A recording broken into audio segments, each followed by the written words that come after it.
چیچا وطنی کی صحافتی تنظیموں نے معروف اینکر پرسن ارشد شریف کے ناحق قتل کے خلاف چیچا وطنی پریس کلب کے سامنے احتجاجی مظاہرہ کیا، جس میں سابق سرپرست چیچا وطنی پریس کلب چودھری فیاض حسن کمبو، سابق سرپرست رانا عبداللطیف، سابق صدر محمد سعید اختر رانا، سابق نائب صدر نوید رضوان، میاں عتیق احمد، سینئر صحافی چودھری عبدالنعیم جٹ، صحافی عیسیٰ سمیت دیگر نے شرکت کی۔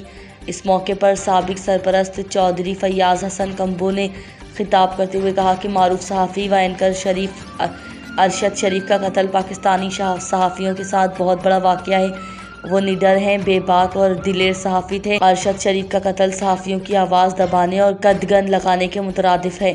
انہوں نے حکومت پاکستان سے مطالبہ کیا کہ ارشد شریف کے قتل کی غیر جانبدارانہ تحقیقات کروائی جائے اور اصل حقائق قوم کے سامنے لائے جائیں۔ انہوں نے ارشد شریف کے خاندان کے ساتھ افسوس اور تعزیت کا اظہار بھی کیا۔